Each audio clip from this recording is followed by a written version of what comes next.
So in today's weekly Jinx video, and for those that don't know, every Wednesday we do a Jinx video, whether it's about the lore, the meta, how she's doing in the meta, a certain build, a certain matchup, anything to do with Jinx, and it's decided by you actually in the comment section commenting below about what you want to see me talk about for next week's Jinx video, as well as conversating about the current topic at hand. On top of this video usually acts as a weekly video discussion thread on the Jinx subreddit as well, so if you want to head over there to be able to converse with other Jinx mains across all the different elos about all different kinds of topics, as well as this topic, feel free to check out our League of Jinx, the Jinx subreddit, for this video and then other stuff having to do with Jinx.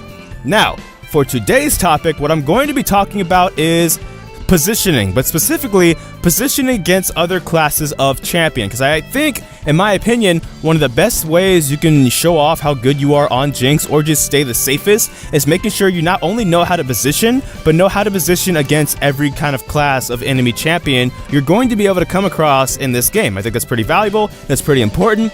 So I'm going to start off, of course, with enemy tanks, because I think that's going to be probably one of the biggest things you're going to have to contend with as a tank killing AD carry. Do you kill it? And if you do have to focus it, you know, how do you position against it?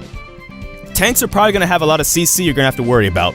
So one of the biggest things you kind of want to do, and what's going to be a kind of a reoccurring theme for me in my experience, is have that tank blow its cooldowns on something else, or if it does blow its cooldowns on you, have the defensive stats and items you need to be able to survive that. If a Maokai or Nautilus tries to lock you down, if you can't get away from it, be able to know how to position against it. And for me, the thing is, if it's singled out, if the tank's playing too far forward, you can lock that down and use the minigun, position somewhat closely, and then DPS it once its cooldowns are gone. I'm not saying bait them and like try and get your mid laner killed instead, but if you can get them to focus your enemy mid laner instead, then you can actually afford to probably get a little bit closer range with the minigun to get on that extra DPS with your last whisper items and armor penetration to kill that tank, since you are in fact a tank killing AD carry, and that is going to kind of be your job as, you know, the game goes on as a late game hyper carry with hyper carry damage to take down those tanks. Of course, you also want to focus the carries if you can get to them, but if you can't safely get around the tanks, then there's no point, because that tank can then sit on your face and then kill you and then make your job kind of irrelevant and unable to do your job killing carries or tanks or objectives alike. Assassins is one of the biggest ones I want to put a red flag on, because I think this one kind of varies, right? If you're playing against especially like a Ved Sed or a Fed Talon or something like that, there's really not much you maybe might be able to do with positioning unless your team has a lot of CC, and if your team doesn't, it isn't even really a range thing. If you're in rocket form trying to shoot at a Zed, that Zed might also have Ghost Blade, just Ghost Blade to you and then ult you, get on top of you, and then kill you that way. Of course, new QSS is gone, so more than a positioning thing, if you can, of course, position us just as far away from the enemy assassins as you can. Buy a rapid fire cannon at some point. If you're really struggling early, I won't usually recommend this, but if you're really struggling that much early, maybe go for the rapid fire cannon first before even the hurricanes, because when rapid fire cannon first came out and was super powerful and everybody was buying it, that was one of the reasons why, because with the assassins and stuff that came in eventually, that was a good item to use against them in a burst heavy meta. Again, I would probably still urge you to try and go for the Hurricanes if you can, but if you can't, another item you can buy is an earlier Guardian's Angel. Now that they put damage on it, you can afford to buy that item earlier without costing you as much and putting you behind as much, while the item will actually save you from an all-in, from a Zed or a Talon, for example. Moving on to mages. Mages is the more interesting one in my opinion, because you can actually afford to get a little bit close to these guys if they're skill shot reliant and you feel confident enough in your ability to dodge skill shots, because then you can get the extra DPS in with your minigun. But obviously you could also just stay in rocket launcher form and try and go spell for spell. There's spell for the range on your minigun and your zap, so you might want to position a bit further back, because if you can outrange their spells, then you can DPS them with the minigun and the zap combo, because the mid game is probably where the mages are going to be the most powerful. Not that there aren't late game mages, but I bring zap up because zap is kind of the bridge to help you get through the mid game to the late game. If you're kind of even, if you're ahead, you might just be able to just use rocket form anyway, but if you need that extra bit of damage or extra bit of poke, that is what zap is for, and it's very useful against mages. So you can position a bit farther away from mages, but also a little bit closer if you want to get the DPS in, if they're, like I said, skill shot reliant and you're confident in your abilities to dodge skill shots. One of the ones I'm actually not entirely sure about are fighters, because I think this divides into two sections, right? You have the juggernauts, which I could obviously just say, hey, just kite juggernauts and they're irrelevant. If that was true, obviously no one would ever be frustrated with Garen, Darius, and the like, so obviously there might be a little bit more mystery there than just kiting them. But at the same time, Jinx as a champion does have CC in her kit, unlike maybe some other AD carries that might have a dash instead. You do have the Flame Chompers. If they are getting on top of you and you're having a hard time kiting them, maybe just snare them and then focus on running away, specifically not even orb walking, but just running away when they're snared, and position yourself at a distance where you can just use Fishbone safely from like a far range. Because unless that Darius or something does have flash, you can actually kite them to get away from them. Even with Dead Man's Plate, as long as you have enough range before you ahead of them, you can then use Fishbone safely to attack someone from a distance like a Darius, like a Garen, and maybe stay safe enough, especially if you're in a team fight and not cut out alone, to be able to stay safe enough before, you know, your team can help you peel them off of you. Now, switching over to the other side, divers, I think that one's actually the most complicated, because I tried to make a video about this with how to avoid, not really how to avoid Vi's ultimate, but just how to kind of deal and counter Vi's ultimate. And that's by understanding a champion like Vi, for example. Her damage is in two parts. There's the ultimate to get her to you, and then all the damage she does once she's on top of you.